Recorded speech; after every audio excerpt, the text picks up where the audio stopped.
Okay, shoutout mga idol. Kamusta po kayo? Magandang umaga, tanghali, gabi po sa inyong lahat. At narito na at pinirmahan na nga ng ating Pangulo, Ferdinand Bongbong Marcos Jr. Itong batas na kinakatakutan ng mga scammer at hindi lang mga scammer kundi itong mga kumakalaban sa ating gobyerno. Dahil dito mga idol, sa batas na ito ay walang ligtas ang mga to at siguradong mahuhuli na sila kung sila ay gumagawa ng kung anumang kalukuhan. Dahil pirmado na ng ating Pangulong Ferdinand Bongbong Marcos Jr.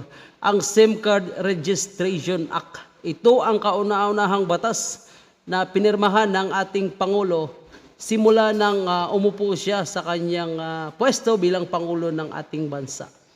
Bakit nga ba kinakatakutan ito ng mga kumakalaban sa ating gobyerno? Lalo na yung mga nakaupo dyan sa Kongreso, sa Senado, na kunwari ay nasa side ng gobyerno, yun pala ay kumakampi sa mga kumakalaban sa ating gobyerno. So medyo kabahan na kayo dyan. Kaugnay po dito mga idol ay nagdalo yung ilang author and co-sponsor ng SimCard registration na ito. So, at ngayong araw ay kumpirmado na, pinirmahan na ito ng ating Pangulo, walang bawian na ito. At aantayin na lang po natin yung mga nakatalaga o yung mga nakalagay po sa batas at isa-isahin po natin, himay-himayin po natin yan kung ano po yung mga nilalaman, ano ba yung dapat natin gawin at paano ba tayo magpaparegister. Pwede ba ito online? So, abangan po natin yan mga idol. Kung ilalabas na po ito ay tatalakayin po natin yan dito sa ating video. So ngayon mga idol ay pakinggan muna natin yung paliwanag ng ating Pangulo tungkol po dito sa SimCard registration. Kung bakit nga ba niya ito pinirmahan ang batas na ito. Thank you very much, Vice President Sara Duterte. Please take your seats. Senate President Juan Miguel Zubiri and the other honorable members of the Senate, House Speaker Martin Romualdez and members of the House of Representatives here present, Executive Secretary Lucas Bersamin and the members of the Cabinet, other distinguished guests, ladies and gentlemen, good afternoon. I am pleased to join you here as we sign into law the SimCard Registration Act. With the signing of this act, we will finally achieve what has long been overdue, an effective means of regulating the issuance of SIM cards to curb the spread of spam text messages and scams. We will soon be able to provide law enforcement agencies the tools needed to resolve crimes perpetrated with the use of these SIM cards, as well as providing a strong deterrence against the commission of wrongdoing. Under the SimCard Registration Act, every public telecommunication entity or direct seller shall be required to demand end users of SIM cards to present a valid identification document to validate their identities. These telecommunications entities shall also be required to maintain a SIM card register of their subscribers, containing information required under this law. It also mandates that they submit a verified list of their authorized dealers and agents nationwide to the National Telecommunications Commission with updates every quarter of the year. To cover all users of SIM cards in this act, telecommunications entities are mandated to ensure the registration of existing prepaid SIM card phone subscribers within a prescribed period. Failure to comply results to the grant of authority for telecommunications entities to automatically deactivate services to the specific SIM card subscriber under the force of law. The use of false or fictitious information, the use of fictitious identities, the use of fraudulent documents or identifications to register a SIM card shall also be dealt with by appropriate penalties.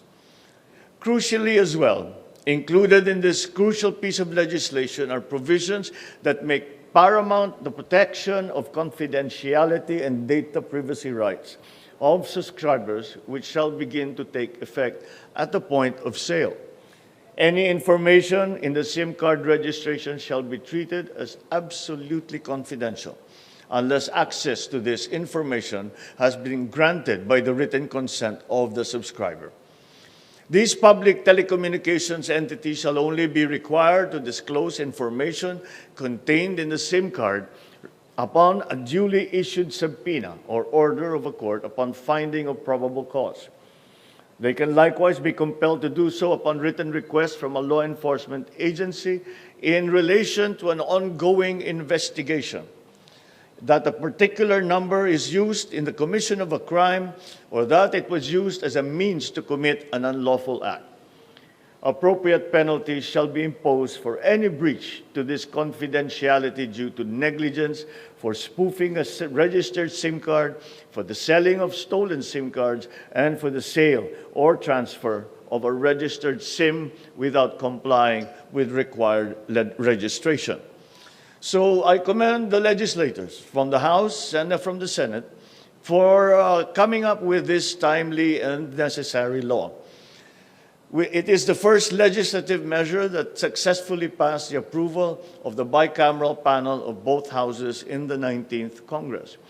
Truly, legislation is going to be welcomed by many of our people, especially now, with reports of the commission of various crimes using mobile phones, including proliferation of text scams and spam. Indeed, with the signing of this law, we set the important tone that it is our national policy to ensure that technology shall only be used to improve our people's lives. Moving forward, it is my hope that we will be able to enact even more measures to help bring forth the security, progress, and prosperity that we aspire for our Filipino brothers and sisters, and for the entire nation. Thank you at mabuhay tayong lahat. Magandang So yun nga mga idol, malinaw naman po yung pahayag ng ating Pangulo kung bakit siya pinirmahan itong SIM card registration.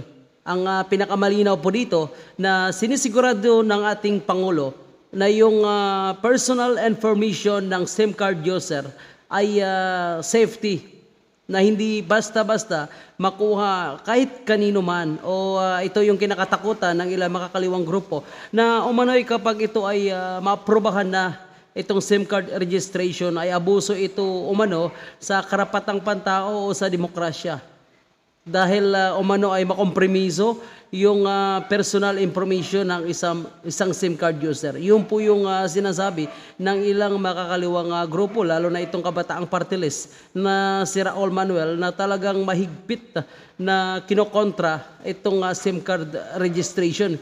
Pero pinapangako naman at nasa batas naman po natin, nakasama naman po adyan sa SIM card registration, na yung information and data ng SIM card user ay nakasigurado po sila na safety, at yung may hawak lamang ay yung network provider.